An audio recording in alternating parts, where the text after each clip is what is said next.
Hello दोस्तों, आप देख रहे हैं मीडिया ज्ञान फर्जू और मैं हूं आपके साथ फरजाना। दोस्तों, वीडियो की थंबनेल देखकर आप समझ ही गए होंगे और अब आप सोच रहे होंगे कि भला ये क्या फालतू बकवास है। भला कोई मैथ भाषा भी होनी चाहिए या नहीं होनी चाहिए। तो दोस्तों, आज की इस वीडियो में मैं इसी टॉपिक पर आपसे बात करूंगी। दोस्तों, एक चीज सोचिए, जब भारत में हिंदी भाषा, मैथ भाषा, हिंदी मीडियम, इंग्लिश मीडियम हो सकती है, तो मैथ भाषा क्यों नहीं हो सकती? मैथ भाषा अगर होती तो जितना हिंदी और इंग्लिश बच्चों के लिए आसान होता है, उतना ही शायद आज मैथ भी आसान होता। क्योंकि अक्सर बच्चे मैथ में काफ़ी वीक होते हैं। आपको पता होगा कि भारत में अक्सर ऐसे स्कूल हैं जिसमें इंग्लिश मीडियम और हिंदी मीडियम होते हैं। ये तो बच्चे के ऊपर डिपेंड करता है कि वो इंग्लिश मीडियम से पढ़ना चाहता है या फिर हिंदी मीडियम से पढ़ना चाहता है। जब हम हिंदी मीडियम लेते हैं तो सारे सब्जेक्ट जो होते हैं वो हिंदी में होते हैं, लेकिन केवल इंग्लिश और मैथ जो होते हैं वो अलग होते हैं। इसी तरह अगर हम इंग्लिश मीडियम लेते हैं तो सारे सब्जेक्ट इंग्लिश में होते हैं और हिंदी और मैथ जो होते हैं वो अलग होते हैं। हाँ, भला वो मैथ में जो होते हैं, अगर हमने हिंदी लिया तो हिंदी के क्वेश्चंस लिखे होते हैं, लेकिन सॉल्व तो हमें मैथ में ही यानी कि काउंट में ही करना पड़ता है। दोस्तों, सपोज दैट अगर मैथ भी एक मीडियम होता तो इसी तरह सारे सब्जेक्ट मैथ में होते और इंग्लिश हिंदी जो होती वो अपनी भाषा में होती, तो शायद बच्चों के लिए मैथ भी उसी तरह आसान होता।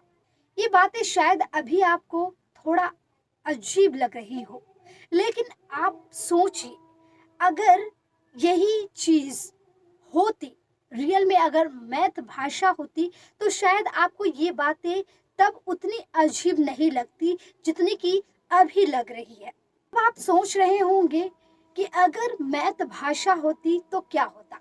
तो आपको बता दूं कि जिस तरह से इंग्लिश और हिंदी भाषा को क्रिएट किया गया है, शायद उसी तरह से मैथ को भी क्रिएट किया जाता। और अगर मैथ में किसी के नाम और शब्द को लिखने की बात की जाए तो शायद उसी तरह लिखा जाता जिस तरह हिंदी और इंग्लिश में लिखा जाता है। फॉर एग्जाम्पल, हिंदी में फरजाना ऐसे है, इंग्लिश में ऐसे है और मैथ में ऐसे है। मैथ में ये डिफरेंस है कि ये संख्या में है।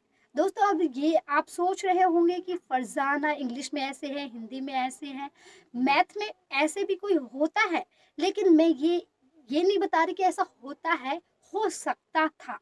अब सोच लीजिए एक मिनट के लिए कि फरजाना, फरजाना, तो फ हिंदी का वर्ड है फ, तो इंग्लिश में फ को एफ आता है, इंग्लिश में एफ आता है, FERZENA। तो इसी तरह हम शायद ऐसे भी कर अंक में इसे ऐसे कन्वर्ट कर सकते थे, जैसे कि एफ, एफ का लेटर कितने पे आता है? एफ, ABCDEF 6 पे है, तो हम 6 लिख सकते थे। FA 1 पे आता है तो हम 1 लिख सकते हैं। तो इसी तरह हम शब्द को जो है कितने पे आता है उसे अंक में लिख सकते थे। मतलब शायद मैं कहना चाह रही हूँ कि शायद ऐसा हो सकता था। तो दोस्तों, आज की वीडियो में मेरा यही मकसद था कि जब हिंदी इंग्लिश मीडियम हो सकता है तो मैथ मीडियम क्यों नहीं हो सकता। मैं ये नहीं कह रही कि होना चाहिए, लेकिन एक बार सोचिए, सोच के देखिए कि मैथ मीडियम क्यों नहीं है, मैथ मीडियम होना चाहिए। मैथ, लेकिन हाँ एक बात है, मैथ में हम हर चीज़, क्योंकि ये चीज़ नहीं है इसलिए हमें थोड़ा अजीब लगता है कि मैथ में कैसे हम पढ़ सकते हैं, नहीं पढ़ सकते। वाकई शायद नहीं पढ़ सकते, क्योंकि हमें पता ही नहीं है। इंग्लिश भी नहीं होती तो हम शायद यही सोचते कि इंग्लिश भी कोई चीज़ होती है, इंग्लिश भी कोई भाषा होती है, यही सोचते हैं। इसी जैसे अभी आप सोच रहे होंगे कि मैथ भी ऐसा भाषा होगी, ऐसा नहीं हो सकता। दोस्तों, मैं तो बस मैंने जो सोच रही थी, मैं बस उसी को मैंने आपके साथ शेयर किया है। बाकी ऐसा कोई मेरा मकसद नहीं था कि ये चीज़ होना ही चाहिए या नहीं होना चाहिए। बस जो मेरे मन में आया वो मैंने आपसे शेयर किया। अगर आपको वीडियो अच्छी लगी हो तो प्लीज़ लाइक, सब्सक्राइब और बेल आइकन को भी प्रेस कर दीजिएगा ताकि आपके पास मेरी वीडियो पहुंच सके सबसे पहले। और दोस्तों प्लीज़ मेरे चैनल को सब्सक्राइब ज़रूर कीजिएगा और मेरे वीडियो को थोड़ा प्यार भी दे दीजिएगा प्लीज़।